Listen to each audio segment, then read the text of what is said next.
everybody? I am here. I don't know. Give me one moment. I lost my camera.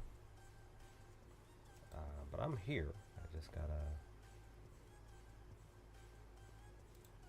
fix the camera issue. Happens every so often. Hope you all are doing well today, as we are gonna dive into a little bit more of the Andor show here, season 2.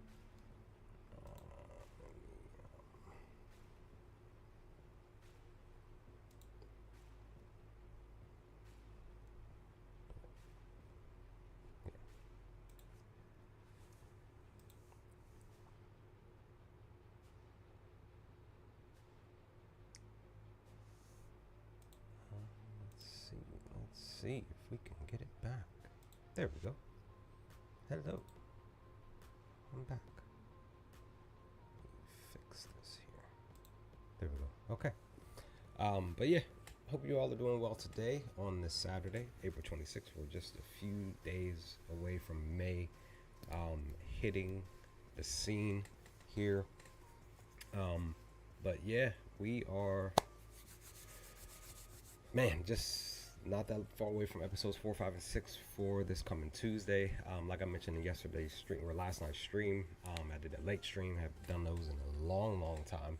I'm old. I can't stay up that late. But it was a Friday night. I said, well, let me, I didn't want to do the stream today and have it be elongated. So I was like, let me do the stream tomorrow. Yesterday, last night, see if I can get through it all. Could only do the first 2 episodes and pretty much was like, oh, it's 11 o'clock. Let me go to bed. I got some sleep, but it is what it is. But yeah, like I explained in yesterday's stream, this coming Tuesday, it's going to be a little bit more rough for this week as far as videos are concerned. I'm going to try my best to work on my thoughts, whatever perspectives or whatever with episodes 4, 5, and 6. The videos are going to still try to be pushed out for Wednesday, Thursday, Friday as best as I can, just because I work the next day. This past week was pretty much my week where I'm off. The Wednesday walking into this weekend where I'm actually off these 2 days, and I have plenty of time to do whatever I want to do or do stuff around the house or whatever I want to do for the weekend or go outside, whatever. But yeah, Tuesday coming. Probably gonna try to watch episode 4 and still do my first video for Wednesday. I'm still gonna try to attempt to do that. If it doesn't happen, then the episode, my response to episode 4 video will be out Wednesday evening. Again, if it doesn't go out Wednesday morning the next day. So, but just quick recap on yesterday's stream. We just talked about, or should I say I talked about, nobody was really here, but we just talked about episodes 1 and 2, thoughts and feelings and responses. Again, the more focal point of the spots were definitely the Dedra, Edie, and Cyril scene. And again, I have to reiterate that this spot here specifically was just hilarious. To have Cyril just lying on his bed. He actually toned out this spot here, but I just wanted to reiterate that moment, just because it was just funny. I had to place that there. But yeah, that was again something that I found interesting. But we are going to be talking about this whole spot to come, because this is here more specifically in episode 3. But yeah, more so it was the Krennic stuff, the Kalkite, them setting up, more so talking about, it was more focused on Dedra more than anything. Yes, Partagas as well, but Dedra's getting ready to, she's got a promotion, and she didn't really want it. She wanted to continue to do Axis. It's been 2 years. And, Partagas had to kind of help her understand that there was no reason for her to, really dwell on the past. Really, it's time to move on. Partagas accepted it. In the midst of what he found out during that meeting, he, was just like more taken aback, more shocked about the information that he was given. And, again, at the time, when you really look at it, it's like, oh, this is something that is technically outside of his pay grade when it's pertaining to the Empire, but Krennic brought him in. Director Krennic brought him in, and Dedra. But more so, I still feel like he brought Dedra in there more, just because it was like a twofold. He had Partagas in the room, but he had her there because he approached her to have that specific conversation. And I'm gonna pull up that one specific image. Just because I personally feel like that room, yes, was for every specific person in the room, but I still feel like Dedra was the key point in this moment in this room because Krennic wanted to converse with her about why she was in the room, about him trusting her, relying on her. He literally, I felt like he literally could have went to anybody else about their thoughts and feelings on it, but he approached her because he knows and realizes that yes, like he told her, he had his ear to the ground as far as specific key people within the ISB. Yes, Protogoss is there, but that was more so motivation for her. That was more so encouragement for her, just because he approached her and said, "Look, like know what you're you know what you're doing. You already have the answers before I came. Like I need you to tell me what to do with this stuff." And she gave him key gave him a key response, and he's basically going to take it and run with it. In the midst of the advertisement side of controlling the narrative stuff, like I talked about in my video, and I brought it up again in yesterday's stream, that Dedra plays a key role to me of her being in this room, and she did not really fully realize it until the conversation with Partagas. That's pretty much what Partagas was in the room there for, and on top of that, of them having that conversation outside of the ISB. But at the same time, when it's pertaining to that conversation outside of the ISB, which I think, if I remember correctly, was in episode 2, right? That I also found it interesting that when they were talking outside of the ISB, that's right, I did not attach these screenshots. I had the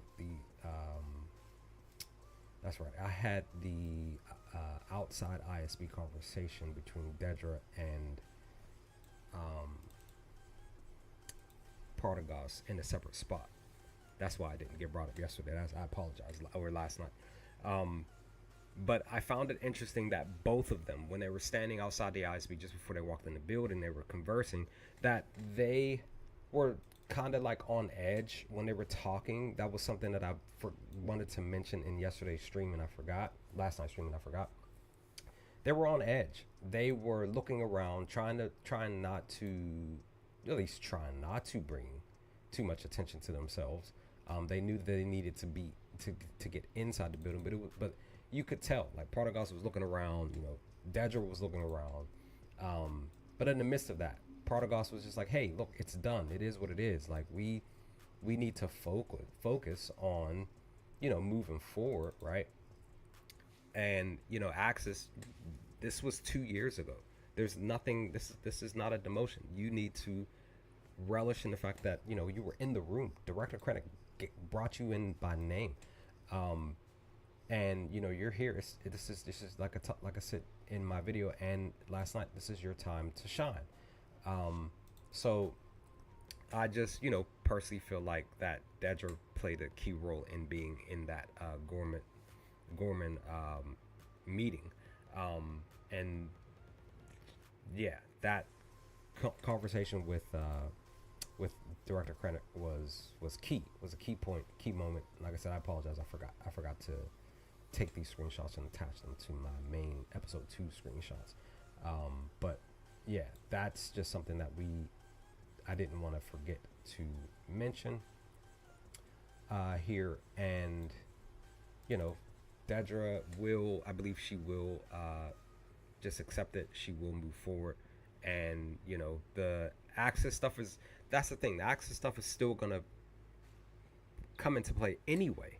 The Axis stuff is still gonna roll right on into the Gorman initiative anyway. because we know it's all connecting anyway. But she doesn't realize that. Of course, she doesn't realize that she doesn't. She's not going to know that information anyway, just because she will now be in charge of this stuff. She gains full control and everything, like Partagas had told her, mentioned to her. So, her, and again, like I said, just this moment here when she was in the room and she smiled with like just a joy. It was, her heart fluttered with so much excitement here. That's what I believe. This is my interpretation in this moment, because again, when you look across from her, Partagas is looking right at her when Krennic is finalizing his statement, and she smiles. In this moment, she was excited. I think the reason why she changed her mind was because of the conversation with Krennic. I think that's what is the case, but we won't really truly know. Just because she just basically just said like, hey, I thought about it all night, blah blah blah, and I didn't want it, but she had to just accept this. This is what it is. Let's move forward. Let's make it happen. Let's make it do what it do. Let's take this new thing, and yeah, let's move forward. But again, like I said, Axis is going to roll into the Gorman situation anyway. It's going to do that. So yeah, that's that one. And the other point, I lost my spots.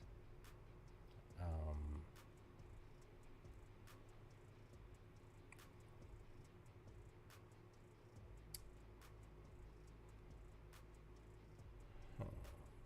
Interesting that oh no, I'm sorry, I'm looking at the wrong thing. Go here, and the other interesting note is again Luthen. His response to Tay and Mon Mothma, their conversation, what they talked about, what she brought to Luthen's, what she brought to Luthen when after the fact, the switch in Tacoma, all of that. Him more than likely having some conversations. Yes, he was probably hearing rumors, but he probably went to the source, and Dalvo probably said some stuff because Dalvo more than likely found out on his own as well. But again, he heard the rumors of the rebellion and stuff like that, and he ended up finding out about Mon Mothma's rebellion, her side hustle basically, where it was supposed to be about the Foundation money, but it really was supposed to go towards the rebellion. He's just like, well, I'm losing my position, my life.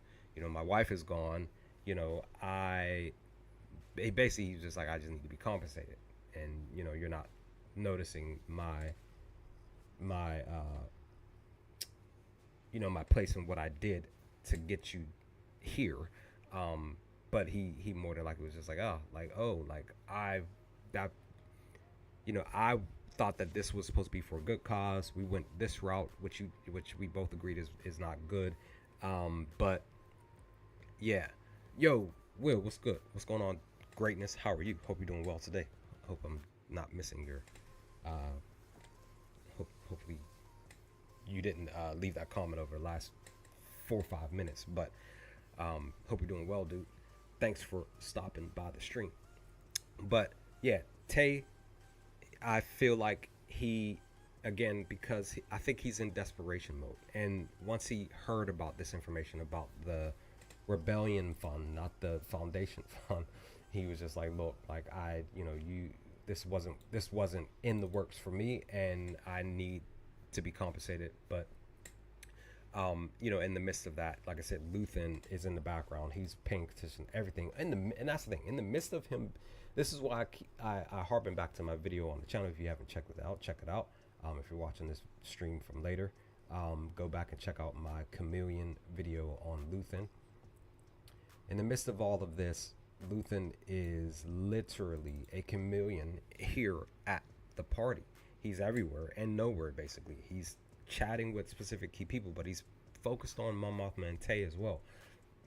He's asking about a plethora of questions and stuff on on a few people that he's conversing with about the what's going on, who's this, who's that, with what, and blah blah blah. And eventually, yes, we do get the one dude who eventually is somebody who works alongside Mon Mothma during the rebellion. We get his live action introduction. Again, I forgot his name. Apologize on that. But at least we get that introduction. Luthen even converses with him about his past, about his parents. So it's just like the various things that are occurring in the show are progressing very very well. Let me see if I can find. I don't think I can. And actually, I think it's in episode 3. Actually, it is. So yeah.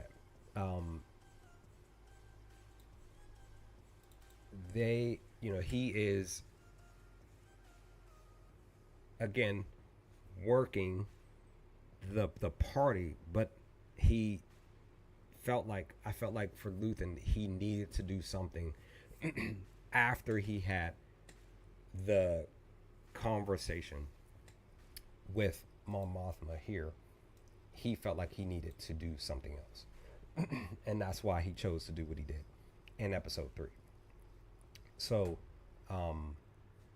yeah, like I said, everything is moving and flowing the way that I felt like it needed to flow for these 3 episodes. And again, once again, like I mentioned last night, just before I ended, I think I mentioned this just before I ended the stream, and I'm gonna come back on camera real quickly to really explain once again that if you weren't paying attention to these 3 episodes, I personally feel like that this is what's going to be the case in all of the episodes that we get, because they are supposed to be in arc form, that we're getting 3 episodes a week every Tuesday, and all 3 of those episodes are going to be in specific spots, and they're not going to budge and move from those sections. Something's going to be in one spot, some other scenes are going to be in another spot, and then some other scenes are going to be in another spot. I believe that that's the case for all 3 episodes, because again, each 3 episodes are progressing a year ahead. So what we saw from episodes 1, 2, and 3 are from a year later, and then we will jump to the next year in episodes 4, 5, and 6, and those will be just those spots, and then we'll jump a year after that in episodes 7, 8, and 9. Same thing. We'll just be sitting in that one spot, that one pot, with wherever we're at, planets, cities, or whatever. We won't go anywhere else. And then episodes 10, 11, 12 will be the finale, which will again walk us into Rogue One. And we'll just be in those specific spots, which is more than likely on Gorman, more than likely the rebellion and everything, and all of that's going to be happening. All of that stuff's going to lead into that. So yeah, that's my full-on assumption, and that's what they decided to do with all 12 of these episodes per these 4 arcs.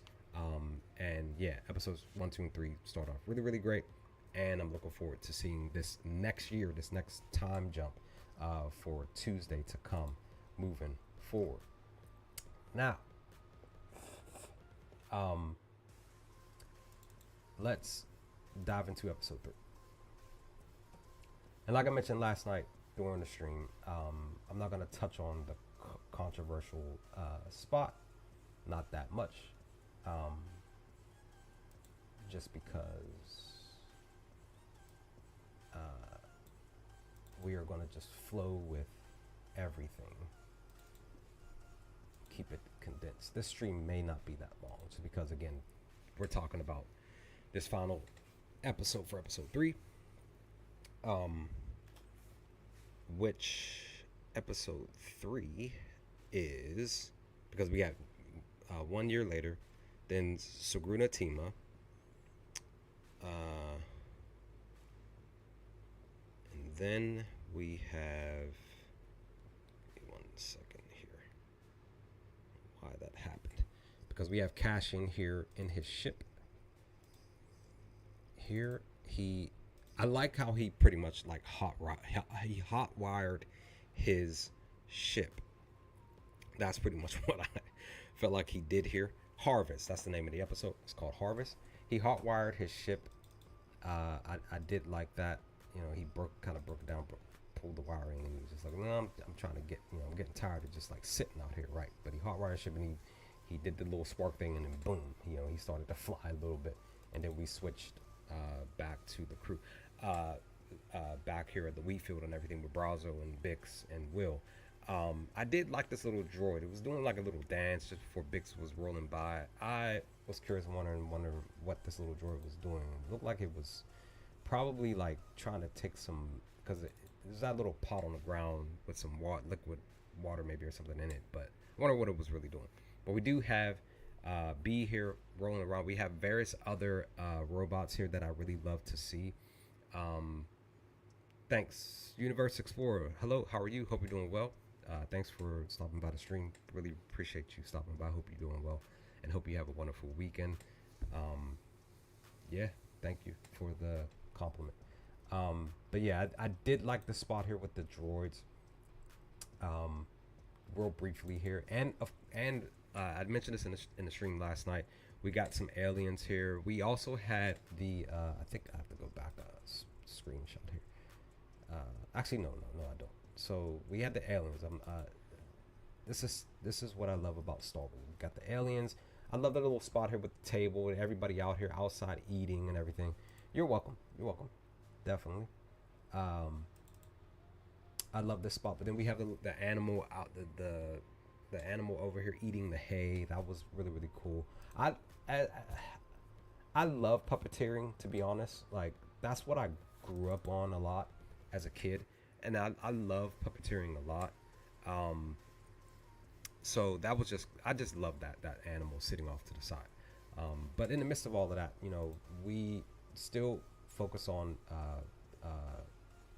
the crew, because at the end of the day, the main focus for them, because they're going through it here, Cashin's going through it with his stuff, and then of course Dedra, and then when they're going through their stuff, that their focal point is, oh, okay, we were here, we've been, trying to wait for Cashin to get back, but they're focused on, this Kellen, bringing them information about the Imperial folks, more than likely possibly coming. He does mention it to him, like, hey, they're going to be coming, probably going to be here within the next day or two or whatever. You all need to be prepared.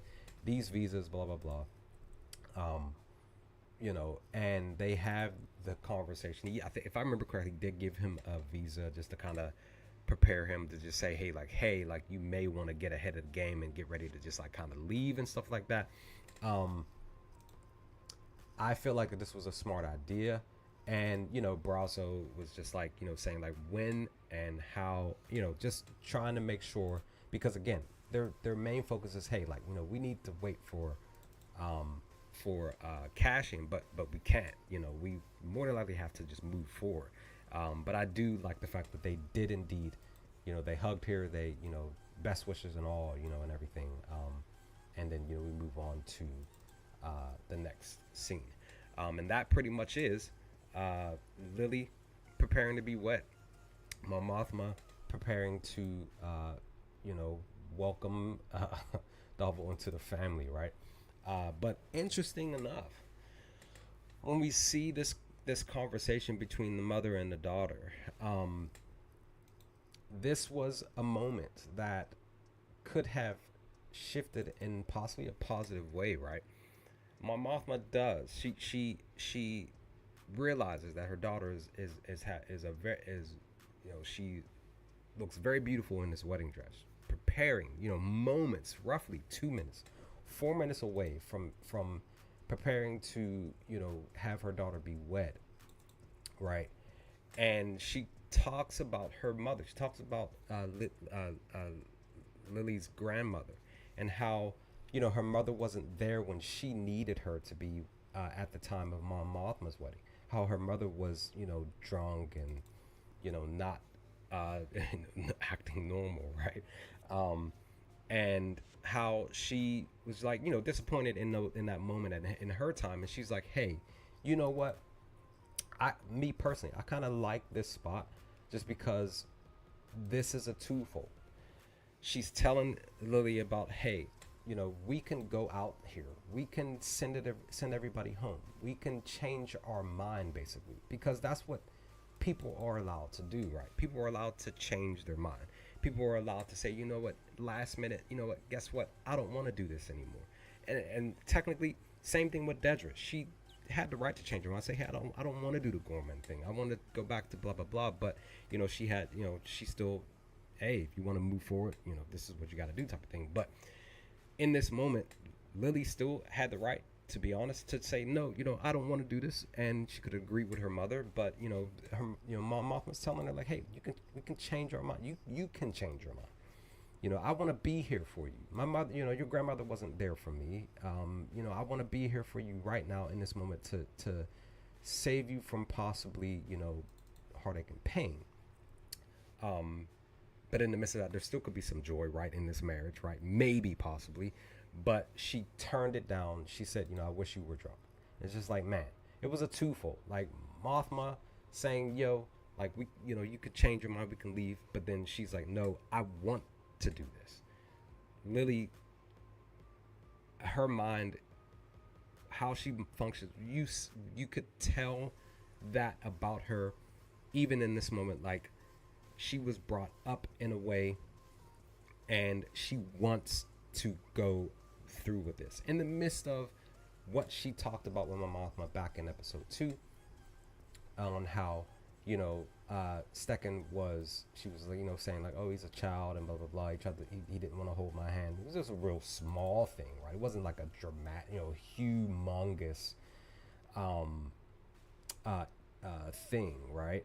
Hold on, let me see, make sure that I'm in the right spot. Actually, I think it was episode 1. Actually, I'm thinking about it. Yeah, it was episode 1. I apologize. So it wasn't episode 2. It was episode 1. I'm just going right back as a reference here. Oh, there we go.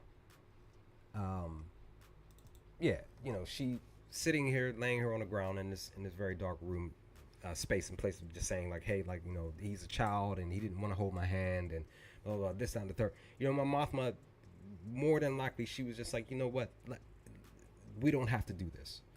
A day later, we don't have to. I realize now, like, you may not experience true joy, true love in the midst of, with like her father saying that stuff, that, the night before everything transpired.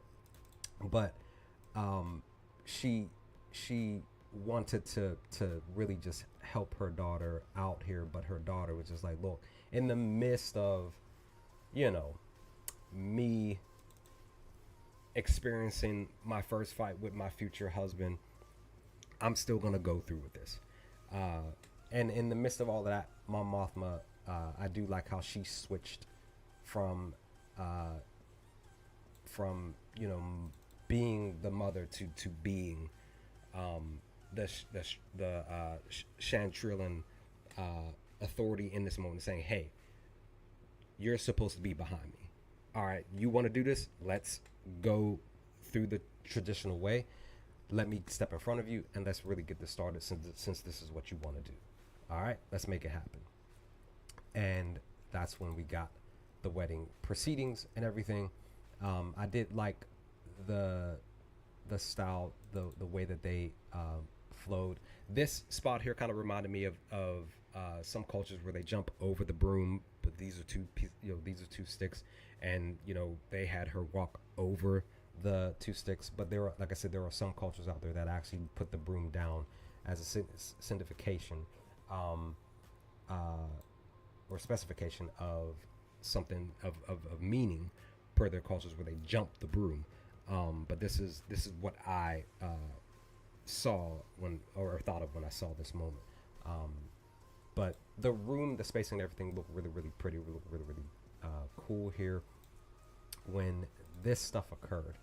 Again, Lydia looked really beautiful. But like I mentioned in yesterday's stream, everybody, before the wedding and during the wedding, everybody's outfit, everything, like, I have to give props to the people who designed these outfits, and whomever the key person is, I'll have to figure that out. Have to just give everybody their props because everybody's the wardrobe and everything was just really just beautiful. The colors and everything, the lighting, everything just fit per the wedding here. Let me see, and that's when we got them in the circle and them walking around. I was curious um, about pairing him and that thing in his hand. I was like, what is he holding? And I got a little nervous, right? Um, but in the midst of that, I did like how they did indeed apply the Chandrilan language. This is the first time that we've actually seen them speak the language. Interesting enough that we did not have them speak any of the language throughout their interactions from season one. Could this have been a new thing that they decided to add? Maybe, possibly. But I was just like, oh, nice. They are actually speaking their culture language. And that was just really dope to see them do that. But again, I kind of wish that they did it a bit more from season one. But it's not that big of a deal. It's just something that I was just like, oh, they're actually speaking, in their native tongue. But at the same time, this this language could possibly only be something that they do during a wedding. That could be the other thing as well. When we're really looking at this wedding proceeding stuff, the Chandralin language may only be something that they do and only speak during something like this. Could it be just weddings? Could it be something more of stuff that they do in other very important moments? That's just something that I am kind of questioning and wondering. We may not find out. This may only be the only spot that they do this here, where they decide to speak in their native tongue, right? But yeah, I was just like, yo, like this that was cool to see, to be honest. And I thought I grabbed the young man. I thought I grabbed Stecken speaking the language as well, but I did not, and I apologize for that. But pretty much he takes that, because like I said, I got nervous because he did say, like, do with what you will with the knife, and he was like, blah, blah, taking, and he ended up cutting her braid here. So I was just like, okay, all right, because I was just like, I didn't know what they were doing in this moment with the knife. But yeah, that pretty much solidified, and I think that this moment here probably more than likely solidified the wedding itself. Like this was the kissing moment. Like they did that per their culture. They don't kiss. He takes this person would take the knife and cut the braid, and that solidifies the wedding. That probably, maybe, possibly what is the reason. And then we get to one of the best moments. To be honest, again, I love this spot. This was my favorite. This is the build up to the moment, because I was curious and wondering, what is Dedra and Cyril doing? Why were they up here preparing the table, the house, the room? Yeah, they had the music playing. They had them moving and flowing real quickly. I loved how Cyril moved quickly. He jumped from one spot over to cutting the food here, doing it really with precision. I just loved just this moment, because again, we didn't know what was going on. But they were, when I say again, I did not see them working as a couple, but now I do. I feel like both of them are gonna work out well as a couple. But I'm also kind of wondering, is there going to be some discourse between the two? But in the midst of all of that, I love the Dedra moment here when she's trying to pick out an outfit. Cyril already has his. Dude was dressed to a T, right? But I love that she grabs this one outfit here, and Then, because I have to go backwards here because I have. She ends up grabbing another set of clothing. She goes from white to black, but it was just here. It was the setup to the smile. She stood there for a brief, what, 5, 10 seconds before she did the smile here. Like she does it again when Edie gets there, but the smile was a little bit lower. But this was just like, man, I could not believe that because we never really seen Dedra smile, like really at all, right? And this was like a force, like, oh, let me see how I look in this outfit, because she you could tell that she did not like the white outfit, but she really, because I think too the reason why she did go with the black is because she wears white mostly all the time. That could be just something that I'm assuming, but with that, I just loved how she did that in that moment. But this moment here, this was interesting. Cyril to me is a perfectionist.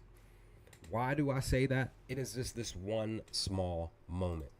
He stopped, he paused, he looked down at the table. Something looked off. What was it? It was this specific silverware that was turned a bit clockwise, and he fixed it to point 12 o'clock, basically on the table. I mean, on the plate, excuse me. I love this moment. Cyril was a perfectionist. To me, in this moment, I felt like he needed to fix that. Otherwise, he would have had a fit. But I also do think that because he fixed that, he did it because his mother would have probably even looked at the table and said something. But in the midst of that, yes, they both stand together. I again, I apologize to them. Again, I really didn't think that this was going to work out, but now seeing how they stood together, they yeah, this they can make this relationship work. They can.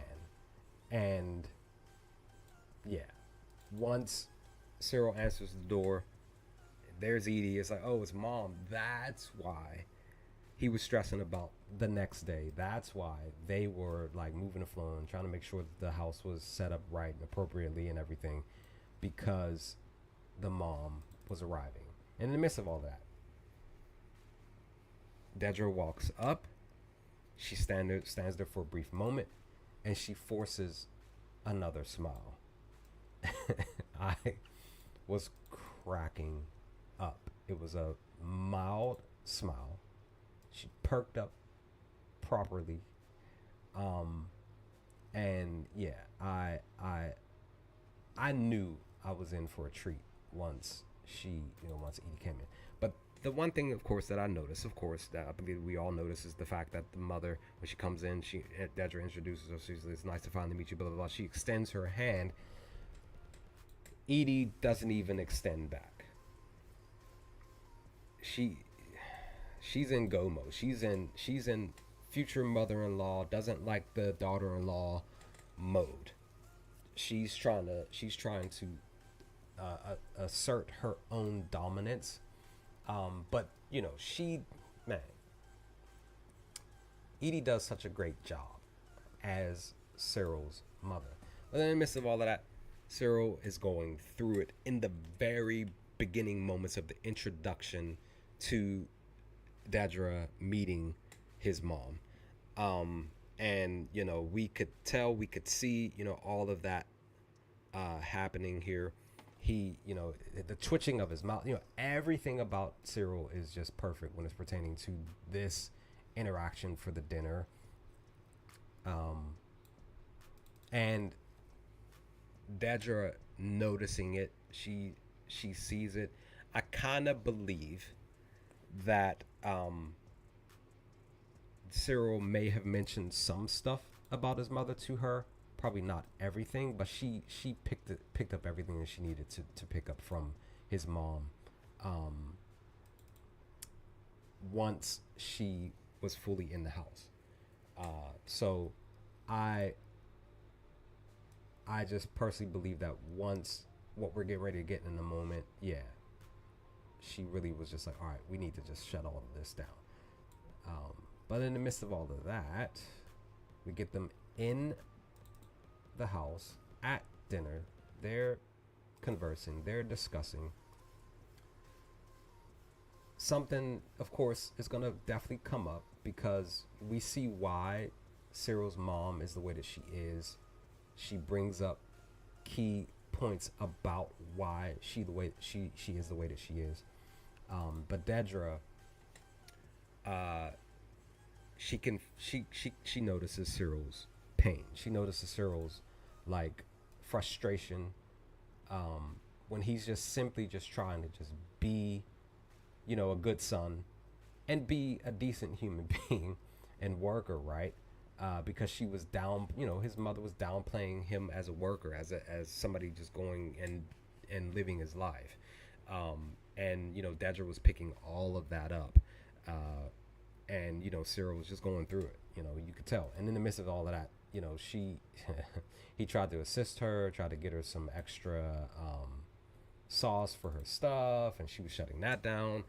Cyril was just going through it, right? He just really just like frustrated, and you could tell throughout the entire interaction from the start of her walking into the house, even down to the dinner table. He's just like going through it.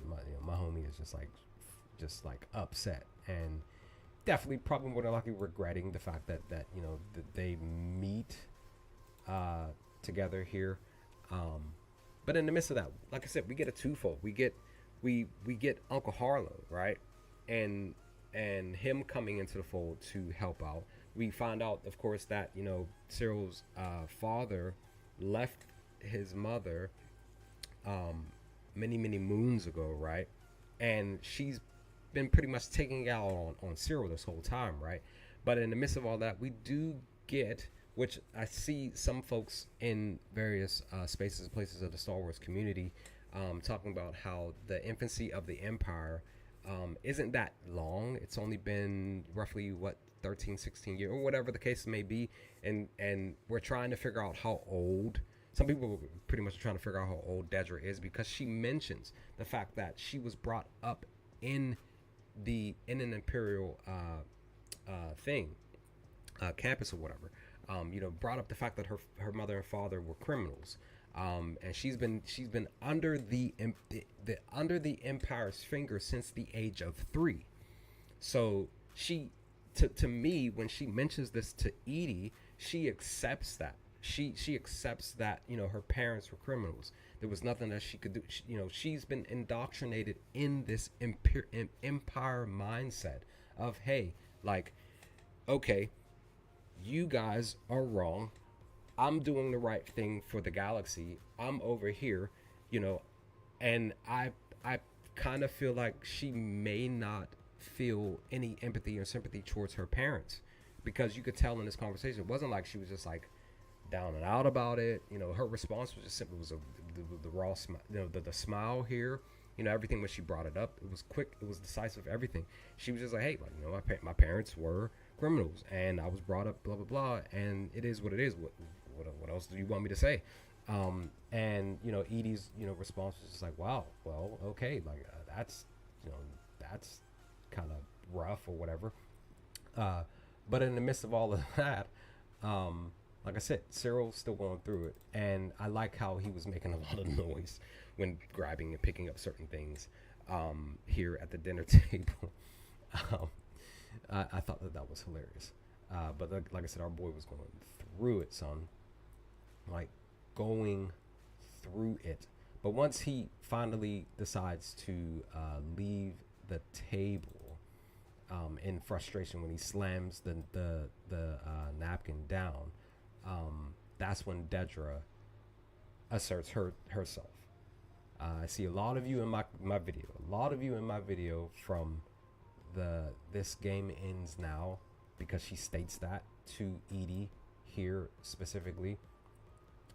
um, that a lot of you have basically stated that Dedra has well, she has shifted to the new mommy role in Cyril's life. Um, uh, and I do love a lot of you, many people, and other Star Wars videos, and more so, including the main Disney Star Wars channel on social media, where they show key things, and people have brought up that a lot of you, including myself, love that Dedra spoke up. Love the fact that she asserted herself and just said, "Look, like your son is in my life now.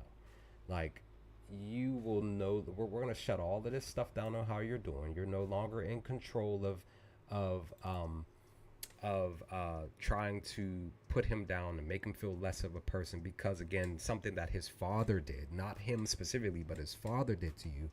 um and I love Edie's facial expressions here, in the midst of Dedra speaking up for her man. um and I, just like that, how she's just like, look, we're gonna just, this is not an option. We're going to just basically just let you know, like, hey, he'll still come to the house twice a month. He'll still call you, but we're moving and flowing this whole thing in a much more peaceful way, per my own stamp on how this is gonna flow. And Dedra literally just like made the magic happen here. So yeah, but in the midst of all of that, like I've mentioned, Cyril laying on the bed here, he zoned out. He did not hear anything that they talked about. I already know, you could tell, because I didn't grab the spot, but he did. When he sat up, he snapped out. He has zoned out here. When he sat up, he snapped back into him being aware of where he was, and he had to adjust his clothing and his hair and go back outside, to and I think I did grab at least that. Let me double check here. Per the dinner table here, I thought I did, and maybe I did not. No, I did not. I thought I did. I apologize for that. I thought I grabbed him going back out, but I did not. I apologize. It's okay. So yeah, like I said, he just snapped out of it and he moved forward, and that's pretty much that scene. But once we got that, that's when we went back to Clea going back, because she ended up getting the notification from Cassian. And interesting enough, we found out that Cassian has been been out of the loop. He finally gets communication with somebody, and it was Clea, right? And I like how they were both trying to when Clea was turning the knob to find the reception, Cassian was doing the same, and then they finally answered, patched into each other, and that's when we gained the conversation about Clea saying like, hey, like, where are you? And Cassian saying like, that I've been out here, I'm stranded, blah blah blah. Like, this isn't the ship. Did anybody know? Clea was confused on what was going on. She didn't know that the drop for the ship was compromised. And Cassian had every right to be kind of upset, to be honest. Just letting that be known. He was out of the loop, and he needed to figure out what to do next. But Clea, when she said like, hey, like, don't come home and blah blah blah, Cassian's like, look, I'm coming back home, right? I would have probably done the same thing, because I'm like, I'm already out here. Why would I want to stay out here any longer? And then more specifically, you're telling me that there's something going on back at the house. I need to go. So yes, it was the right spot, right moment for him to say, yes, I need to leave. Let me get this ship going so I can get back to my people. So it was just a smart move for him to move forward. And then that's when we get the back to the wedding, when Lydia and Stecken are official, um, and they come in. Uh, Once again, everybody just beautifully dressed and everything. Um, but in the midst of that, uh, did I not grab? I thought I did.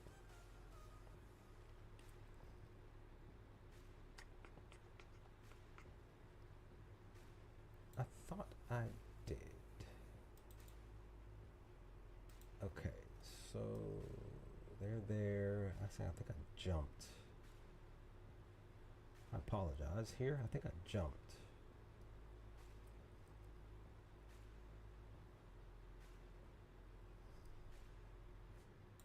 Yeah, so I jumped a little bit here. So they're in the room. We do get, we do switch because they're switching back and forth. They're switching from the wedding to this to Brazo and Bixenham, but they're preparing to pretty much leave. Right? They're preparing to get move forward. Um, and that's that. But the main focus was more so back at the wedding because Dalvo presents the statue. This basically probably longer, maybe. He does mention that this statue was stolen um, over 25,000 years ago. Brings up again, once again, brings up the Rakatan Empire, the war, all of that. Um, Again, Gilroy went on record and saying that we're going to gain key information on Luthen's past during this season. And it may be over the course of the next 4 episodes. It may be episodes 7, 8, and 9. I'm gonna guess and say 7, 8, and 9 are the episodes that we get the backstory on Luthen's past, from 15 years ago or whatever the case. But I'm thinking that we may possibly gain some extra Rakatan stuff in season 2 here, besides just this moment with Dalvo talking about it here with the statue. But of course, he does bring Luthen to the forefront a little bit, so that he can step out into the crowd and say like, "Hey, like, hi, it's me. If you don't know who I am, I'm here. I'm the reason why the statue is here." But it is to me, is a really cool looking statue. Alien like and everything. Let me see, where did I go here? But I'm again, I think we're all still curious about Luthen's background and how he gained the access to a lot of the stuff that he has back at his shop. Because we know that we haven't seen everything, and this is just one of those items that we know that we did not see. This is a big, gigantic statue, so he probably has another side section in that space and place, back at his operating lair, right? Where are we? So, excuse me. So yeah, in the midst of all of that, like I said, Luthen's been a chameleon this whole time. He's talking to this young gentleman who's going to be working alongside Mon Mothma moving forward. Emil, what's going on? How are you? Hope you're doing well today. Welcome to the stream. Hope you had a good week, and hope your weekend is going to be kind to you this weekend. Thanks for stopping back. I know you stopped in at the end of the stream yesterday, but yeah, thanks for stopping back. Hope you're doing well. But again, in the midst of all of this, we get the guy here. Again, I forgot his name at the top of my head. He's supposed to be working with Mon Mothma moving forward, but this is his introduction into live action. He has that key conversation with Luthen. Something that's just interesting about season 2 currently is that we are having key characters who are bringing up their youthful past. He brings up his parents, his father, his mother. Dedra brought up hers. Again, we had Edie talk about her husband, talk about Uncle Harlow. There are key characters in the show that are talking about their youthful past, and that's why I believe, yes, like Tony Giro said, we're going to gain some key information on Luthen's past, I believe that we will gain some key youthful information, past information from Luthen in this season. But again, he brings up this information about Gorman, this young gentleman here. He talked about Gorman. He talked about that stuff. But in the midst of all of that, that's when Tay bumps into him. Originally, I thought that Tay may have picked his pocket. That was just the first thing that popped in my head, because that happens a lot in film, in just regular style movies and shows. If you are a fan of Ocean's 11, you see that a lot, or just the Ocean series in general. You see that a lot in those films. But originally, like I said, when he bumped into the young man here, I thought that he picked his pocket for a brief moment. But in the midst of that, Luthen does indeed give him a look of concern once again. But then that's when him and Mon Mothma gather around each other once more. And they have a brief conversation. But Tay does mention his interaction with Dalvo, where he says, like, hey, like, I've been kind of hanging around him a bit more. And, you know, Mothma's response is like, oh, that sounds like it's a recurring thing. Is it? I'm curious and wondering. But Tay's like, hey, like, you know, I really want to talk about, you know, some things, but I have to kind of go. He's a bit tipsy, of course. I think he was a little bit tipsy earlier in from the night before, and he decided to get a little bit more tipsy. He was tipsy here. But, you know, in the midst of that, I was kind of curious and wondering what he was going to say to Mon, right? Because he did want to say something to her, but he didn't, because he was kind of in a rush. But instead, he decided to say Sagru and Atima, and, you know, move and leave from there. So I'm kind of wondering what that was. I don't think we're going to get that information. Why? Because of what's getting ready to come up as the episode is closing, getting ready to close out. And once he walks away, once again, Mothma, Genevieve O'Reilly, she does such a great job with these expressions on her face, as, you know, the character is continuously to develop to be more and more of a great character, right? Where are we? And in the midst of that, Luthen, you know, he tried to mention something to her, but she kept walking ahead. And, you know, but the camera angles too. Once again, the camera angles, the way that they flow in these moments here was just really just like cool and stuff. And then that's when we prepare for the dance. And I love the harp. I love harps. I just want to kind of throw that out there. I love the harp here, and it's playing, and the other instruments that are playing. I do like that we got a Chandrilan dance here before everything picked up, probably roughly about 10 minutes. I want to say probably about like 10 minutes later. But we got the newlyweds dancing. Glad that nobody stepped on any Stecken or Lily stepped on each other's toes while they were dancing here. But I do like how they just moved and flowed when it's pertaining to their dance. In preparation again for the actual, basically the after party, right?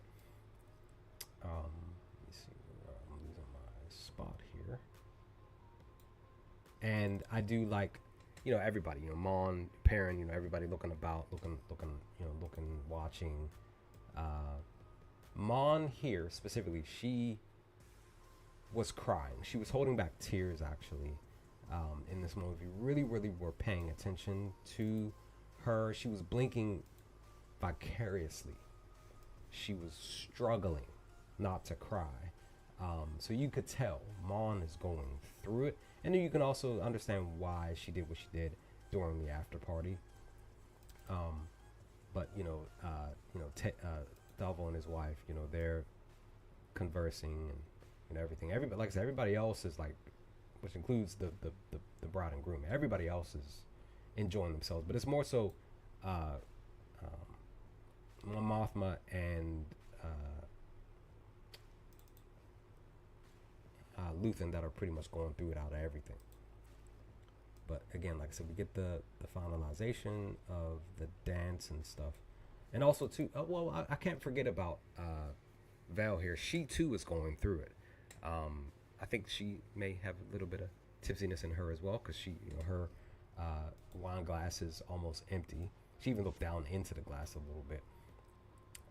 But yeah, she's even going through it because of her. I think because of her conversations with Mon Mothma in the past, over the last roughly 24 plus hours.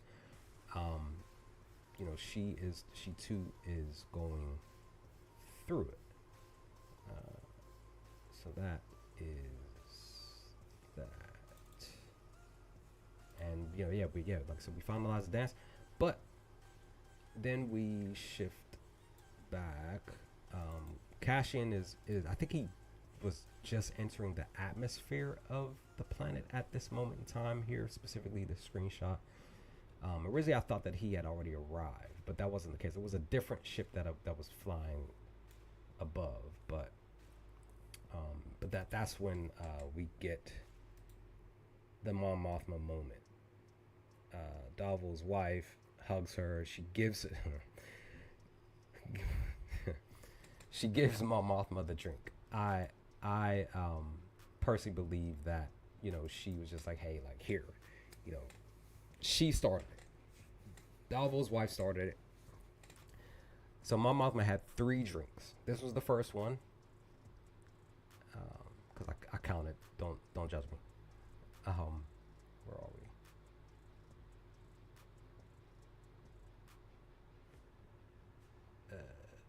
I lost my spot.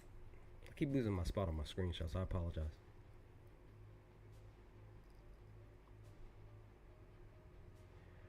I lost my spot, guys. Give me a second.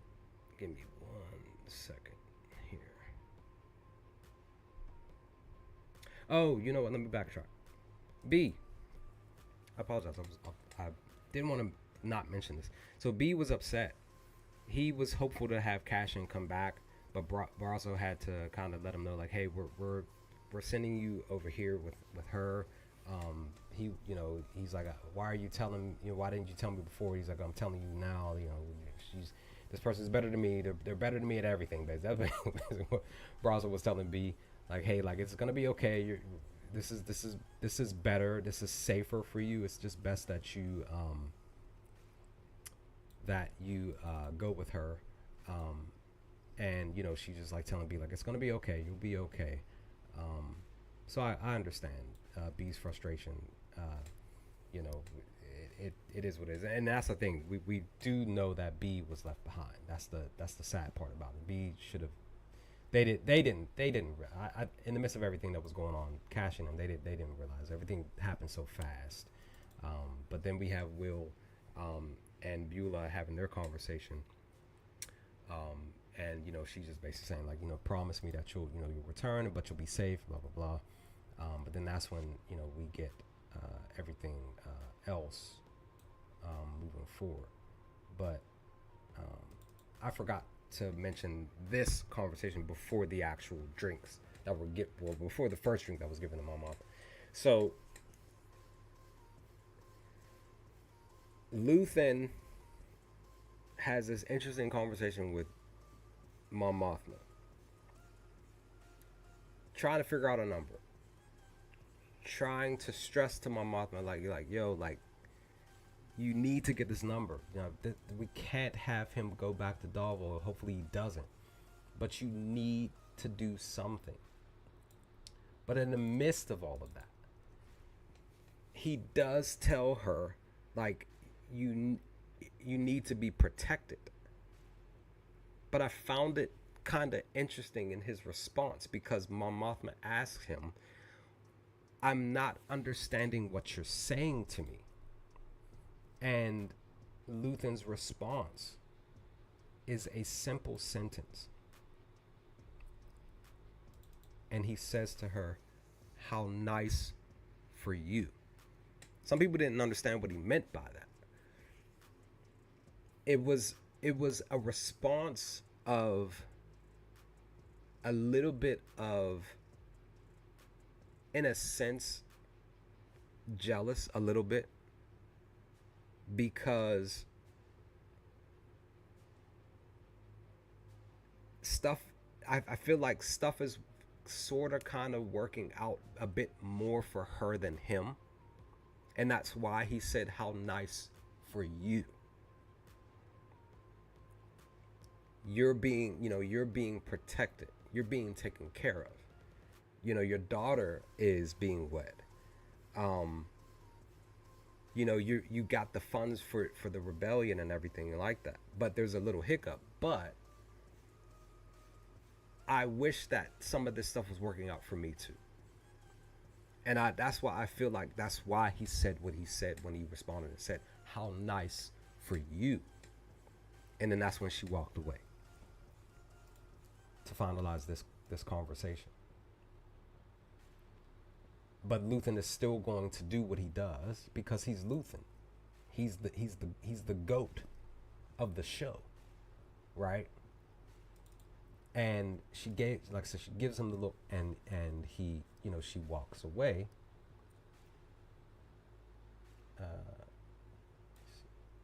And like I said, it's just her expression. Like, my Martha was shaking and everything, breathing heavy and everything, and she, that's when, like I said, she runs into Dalvo's wife, hugs her. First drink comes, and then, like I said, Mothma ends up getting 2 more drinks, and then that's when we prepare for what were we getting ready to get. Like I said, the first drink came, and then here's the second drink. If I can find.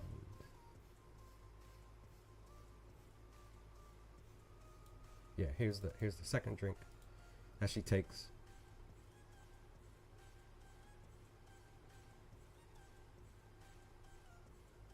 And I must have missed the third.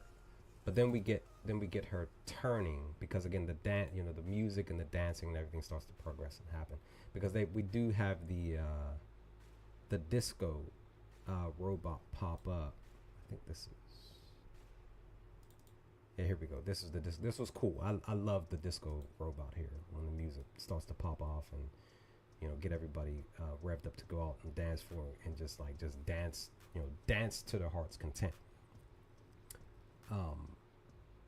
But again, in the midst of all of that, that's when we get, here it goes. Here goes the third and final drink from my Mothma, and then that's when she goes into dance mode.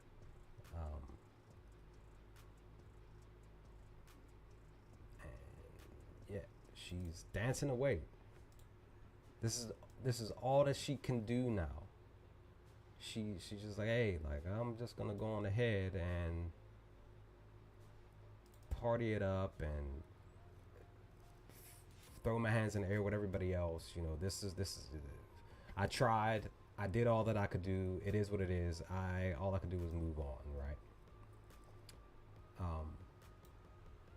But in the midst of all of that, we get the moment with Brazo and Kellen here, where a lot of people thought that Kellen had threw him under the bus, and that's not the case at all. He pretty much was protecting Kellen when he said, you threw us under the bus, you ratted us out and blah blah blah. But that wasn't the case at all.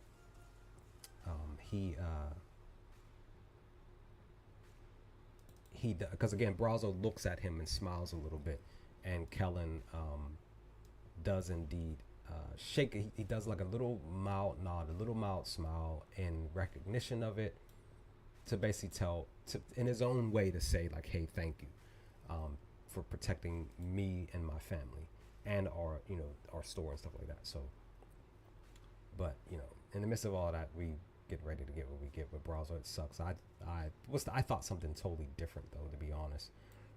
But in the midst of all of that, that's when we get what we get here with Tay leaving the wedding, and we see as he's leaving his driver, it's Cinta. Because I was kind of curious, wondering where she was. Didn't know when she was going to pop up because she is in the trailer, right? They do eventually show in the trailer that Cinta and Vel do get back together at some point. Um, so as of currently right now, Vel sees Cinta. Cinta sees Vel. Um, and it just lets us know that they generally do. They generally do care for each other. Generally do love each other. Um, and Cinta's, she's upset. She walks away. I want to say she had some tears in her eyes too. To be honest, she did. I tried to grab the spot because she went in one spot section. She was sitting on the floor. She was crying. I just couldn't grab the screenshot. But Cinta does look back at her before flying off with Tay in the back of the car. But with that, we have Cassian arriving. He sees the ship. This was on the trailer as well. He takes, he doesn't see the ship. He sees the, he fires, he shoots at the, makes it blow up. Brazo had escaped. He had ran off. He got on the speeder bike. He tried to get away, but in the end, yeah. Because again, my original thought with Brazo was that he got knocked out once Cassian got to him. Like he kind of crashed, but he was just knocked out. But that wasn't the case at all. Pretty much Brazo is Dunzo. R.I.P. to the homie. I'm just like, man, like I'm upset about that, dog. Like that was my homie. I thought he was gonna get more scenes, or maybe it was just this specific year here. But the one thing I did want to mention, that I originally thought that in the trailer, the young lady, Beulah, that Will is dating, basically, that I thought that may have been Cassian's sister, and that's not the case at all. He did hug. I did notice that he hugged Bix, but I thought he hugged somebody else. That wasn't the case. I thought that young lady was his sister, and that's not the case at all.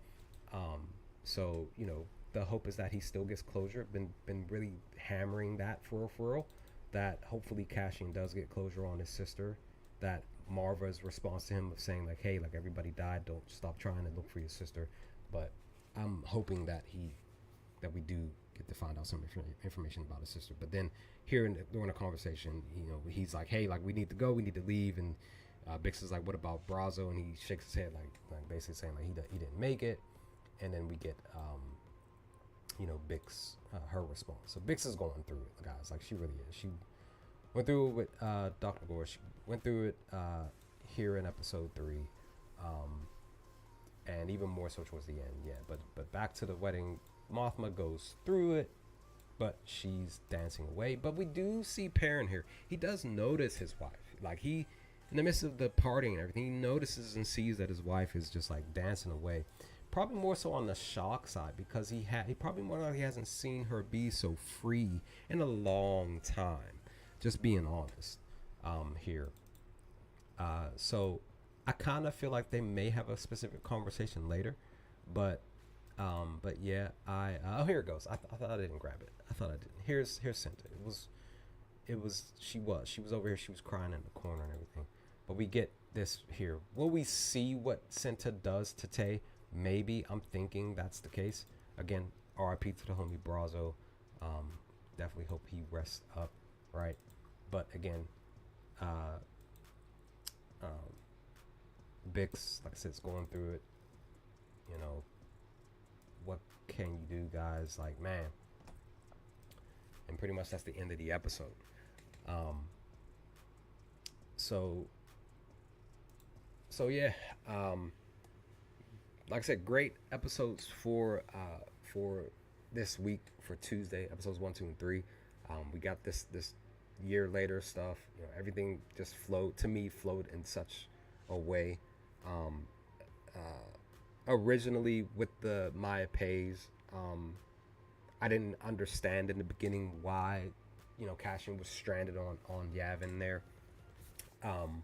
But eventually I had to really just sit down and really rewatch the scenes, really take in what was going on. and understand like, hey, they, they are a part of the rebellion. They just aren't a part of it right now. They don't realize that they are on the same side with Cassian and everything. So uh, I fully understand why Cassian was placed on Yavin there in those moments for that brief, I guess like 24 hours or however long, because he was there during I want to say he was there during the late morning, early afternoon, and it ran all the way through till probably late night before he finally escaped. But with that, like I said, great episodes, great spots with everybody. Um, will will what's my question for sure is what's not Dedra, Mothma's response to more than likely finding out about Tay. How is she going to respond to that? I personally don't think that she's not going to find out, because Tay's not going to more than likely not going to show up at that meeting next week in Coruscant. I don't believe that that's going to be the case at all. I think that Tay's being taken out. Will we find out how? Maybe, possibly, that might be the case. They don't shy away from that stuff either way. So yeah. And again, like I said, Luthen probably more than likely will gain his information. Probably, like I said, probably episodes 7, 8, and 9 will probably. I want to believe that it might be the case more so. But if we get it Tuesday, great, and we can have a lot of discussions and talk about it, converse about it there. But yeah, and will we possibly real small discussion? Will we possibly see more of Lydia and Stecken as far as their marriage? Will we see that here in the show progress a little bit? Maybe. But because again, at the end of the day, more so the show is more focused on the rebellion more than anything. This was just the another stepping stone towards that. I'm just like wondering how, like I said, how Mothma's going to respond to about Tay, how Luthen's going to respond to her questioning and pondering and probably yelling and frustration and all of that of why he did what he did, and having Cinta, and then of course Vel's response to Cinta and her, being used by Luthen to do this specific thing. I'm curious about that as well. And slightly, will we see B again? Maybe not. I don't know. These may be the only 3 scenes. I don't want to believe that B is only here in these 3 episodes and then no longer. He was left behind, right? But we'll see. And then K2SO is probably more than likely going to be. I'm gonna guess and say that K2SO probably shows up either this week or next week for sure. I want to say that K2SO is gonna be in the show at least for 6 episodes. That's what I think I did mention that. I think I did bring that up in a stream a couple of streams ago or something like that. But I feel like K2SO is gonna be in half of the show. So it's either if not, I don't think it's gonna be this coming Tuesday. I think it's gonna be in the following, and it's just gonna be that moving forward. So because the other thing is that where Cyril, where does Cyril fit in when it's pertaining to what we saw in the trailers, for whatever scenes that they actually decide to keep and place in the show, where he's going to move and flow, because he does play key spots in as far as the Gorman rebellion. So I'm curious and wondering how that's going to lead and build up into that. And we're more than likely going to see Dr. Gorse again. Probably more than likely, because I don't think that this one spot in the first, in the opening episodes is only like nightmarish dream. I do believe that he's going to show up in the show and probably torture somebody else. And more than likely possibly come across Bix, and Bix is probably going to more than likely get a revenge. I just believe that to be the case. That's my prediction for that. But the one thing I did want to bring up real quick before I end the stream is that I do want to predict that Luthen, out of all of the characters besides outside of Cassian and Mon. I want to believe that Luthen may not make it, but that's just a small, minor prediction. The hope is that he does, but we'll see what happens with that. So yeah, but all in all, great episodes here today or this week. I'm gonna look to work on. I need to work on this video for today if I can. If not, then I will for sure release the next two videos for this week. There's 2 videos I need to do. They'll go up on the channel. If not the first one today, definitely Monday, and then Tuesday, before we prepare for episodes 3 and 4. Excuse me, 4, 5, and 6 on Tuesday. So with that, I'm done rambling. I'm done talking. Done sharing my thoughts. Leave some comments in the comment section below, guys. Let me know your thoughts. What do y'all think of these episodes? Continues. I'm still getting a lot of responses, conversations from my videos this week, and I love it. I love the engagement. Love it a lot. Again, I apologize for those of you who were watching a couple of the videos and the sound was down for some odd weird reason, and I can do it here. I talked to my boy. He was saying, I had to ask him, like, hey, I sent him the video. I was like, hey, was the sound low in this video? And he was like, yeah. I had the sound up, and per my recording, the sound was at a notch where it should have been working fine as far as the sound is concerned. But I'm gonna go and just kind of show you all real quickly, because this was the video here. It was even this one here with Partagas and Dedra. I'm just gonna just click play at the top of this video here if I can. So here it is. It's the top video here. And get through the whatchamacallit and just show y'all.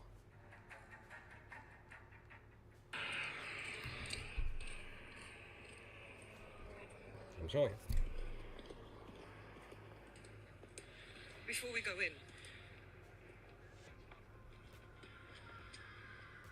I don't want the Gorman project. I've thought it through all night, and I don't want it. Humbling, isn't it? Both of us reminded of our place in the chain of command. So yeah, I don't know why the sound is low on your end. Like I said, on my phone, the sound is like, I have the volume all the way up and sound is playing per my video for that one. So I'm gonna try to bump up the sound a little bit more for this week, these next 2 videos. Hopefully it's better, but I don't know what else I can do to try to fix that. Again, I apologize for that occurring. Again, I don't know why the sound for that video, and then I think it was the video prior, some people were saying that the sound was low. But again, like I said, I just showed you all on my phone that I even had this volume turned all the way up.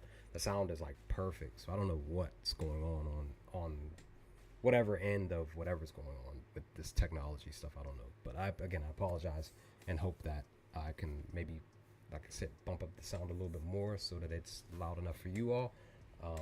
So I don't know, something's just strange. It's just weird. But yeah, like I said, for me, 10 out of 10. Episodes 1, 2, and 3, really taking in everything, and I can't wait for episodes 4, 5, and 6 this coming week. And like I said, I'll try to work on this video for today, and then I'll push out. Hopefully, I can do it today, and then I will get the next video out on Monday, and then we will just patiently wait for Tuesday night. And like I said, I'll try to at least respond to episode 4 for a video for Tuesday night if I can. If not, it'll just go up Wednesday evening, and then I'll definitely work on videos for Thursday, Friday next, or this coming week. So with that, guys, I'm out. Leave some comment section below of the stream and a playback. Let me know your thoughts. Andor is back. Glad that it's back. Can't wait to see what's going to happen in these last several episodes to come over the next 3 weeks. And as always, stay safe, stay humble, guys, and remember, the Force will be with you always.